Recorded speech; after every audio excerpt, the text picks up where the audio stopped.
ایک صحابی ہے، یا رسول اللہ میرا باپ نا میری کمائی میں سے خرچ کرتا، مجھ سے پوچھتا ہی نہیں، اور شرعن قانوناً اگر میری کمائی میرے باپ کی جو کمائی ہے یا زمین ہے جائیداد ہے اس سے الگ میں نے اپنی محنت سے کوئی کمائی کی ہے، وہ میری ذاتی چیز ہے، قانوناً میرے باپ کو بھی پوچھنا چاہیے کہ بیٹا یہ تمہاری چیز میں لے سکتا ہوں، یہ پیسہ میں استعمال کر سکتا ہوں، قانون یہ ہے۔ تو اس نے قانون کی بات کی کہ میرا باپ میرا مال اٹھا کے خرچ کر دیتا، مجھ سے پوچھتا ہی نہیں۔ آپ نے کہا اس کے باپ کو بلاؤ۔ اس کے باپ کو بلایا تو وہ انہوں نے پوچھا کیوں بلا رہے ہیں؟ کہا تیرے بیٹے نے تیری شکایت کی۔ تو اس کو اتنا غم لگا کہ وہ کٹ کے مر گیا۔ اور عرب کی شاعری تو پھر پوری دنیا میں مشہور ہے، آج بھی مشہور ہے۔ تو اس نے دل ہی دل میں کوئی شعر کہے، درد بھرے دکھ بھرے، اور وہ انہی شعر کو اپنی زبان سے نہیں دل ہی دل میں کہتا کہتا دربار رسالت میں مسجد میں پہنچا تو جبریل پہلے آ چکے تھے۔ کہنے لگے یا رسول اللہ تعالیٰ فرما رہے ہیں کہ آپ اس سے کہیں کہ پہلے وہ شعر سنا جو تیری زبان سے تو ادا نہیں ہوئے تو تیرے رب نے عرشوں پہ سن لیے ہیں۔ آپ نے فرمایا بھائی اب تمہارا کیس سنوں گا، پہلے وہ شعر سنا جو تیری زبان سے نہیں ادا ہوئے۔ اللہ نے سنے۔ کہنے لگا یا رسول اللہ میں گواہی دیتا ہوں آپ سچے رسول ہیں، آپ کا رب بڑا طاقتور رب ہے، آپ کے رب کی قسم زبان سے ایک لفظ نہیں نکلا، دکھ بھری فریاد تھی جو دل کی دنیا میں اٹھی اور وہیں گم ہو گئی، سینے سے اٹھی اور سینے میں ہی دفن ہو گئی، پر آپ کے رب نے عرشوں پہ سن لیا۔ آپ نے کہا اچھا سنا تو صحیح میرے بھائی۔ میں کہا جی میں نے کہا غزوتک مولودا ومنتک یافعا تعل بما اجنی علیک وتنہل واذا ضاقتک بالسقم لم ابت لسقمک الا ساہرا اتململ کانی انا المتروک دونک بالذی ترکت به دونی فعینی تحمل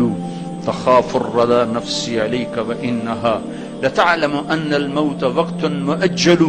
فلما بلغت السن والغاية التي إليها ما مدى فيك كنت أؤمل جعلت جزائي غلظة وفظاظة كأنك أنت المنعم المتفضل فليتك إن لم تر حق أبوتي فعلت كما الجار المجاور يفعل فأوليتني حق الجوار ولم تكن علي بمال دون مالك تبخل۔ میرے بچے جس دن تو پیدا ہوا اس دن سے ہم نے اپنے لیے جینا چھوڑ دیا، ہم نے تیرے لیے جینا شروع کیا۔ گرمی سے لڑے، سردی سے لڑے،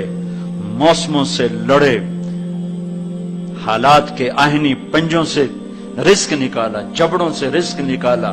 جوانی کو قربان کیا، صحت کو قربان کیا، اپنے جذبات کو سلا دیا، تیرے چہرے کی ایک مسکراہٹ دیکھنے کے لیے ساری ساری رات کام کیا، سارا سارا دن کام کیا، کبھی دھوپ میں کبھی سردی میں، کبھی گرمی سے لڑا کبھی سردی سے لڑا، کبھی موسم سے لڑا کبھی بھوک سے لڑا، تجھے کھلایا خود بھوکا رہا، تجھے پلایا خود پیاسا رہا، تجھے چھاؤں میں لٹایا خود دھوپ میں بیٹھا، تجھے سکھ پہنچایا خود دکھ جھیلا۔ میری تو زندگی پھر تیرے لیے ہوگی، میں نے اپنے لیے جینا چھوڑ دیا۔ جب کبھی تو بیمار ہوا تو ساری رات میں اور تیری ماں تیرے سرانے بیٹھ کے دھڑ دھڑ دل دھڑک رہے ہوتے تھے، کہیں مر نہ جائے، کچھ ہو نہ جائے۔ ہسپتال پہنچے، ڈاکٹر کو بلاؤ، ٹیکسی بلاؤ، گاڑی بلاؤ، رکشہ بلاؤ، جلدی سے ہسپتال پہنچاؤ، مری میں جگہ نہیں پنڈی لے جاؤ، اسلام آباد لے جاؤ۔ اسی خوفناک خیالات میں ہم روتے تھے، پگھلتے تھے، ٹوٹتے تھے، بکھرتے گئے چلے گئے خشک پتے کی طرح، اور تیرے چہرے کی ایک مسکراہٹ کے لیے ساری مسکراہٹیں بھول گئے، تجھے صحت مند دیکھنے کے لیے اپنی صحت کے سودے کر دیے۔ اور اس طرح ایک دن نہیں گزرا، یہ شب و روز گزرے، دن اور رات گزرے، لیل و نہار گزرے، بہار و خزاں گزری، رت بدلی، موسم بدلے، بادل اندھیری، بارش آئے اور گئے، یہاں تک کہ تو پروان چڑھتا گیا، میں ڈھلتا گیا، تجھ میں جوانی میں رنگ بھرا اور بڑھاپے نے میرے سارے رنگ نوچ لیے۔ تو سیدھا کھڑا ہوا تنے کی طرح، میری کمر جھک گئی کمان کی طرح، اور میں آسرے کا محتاج ہوا، تو طاقتور ہو کے جوان ہوا۔ پھر مجھے خیال آیا کہ میں اس کی انگلی پکڑ کے چلا،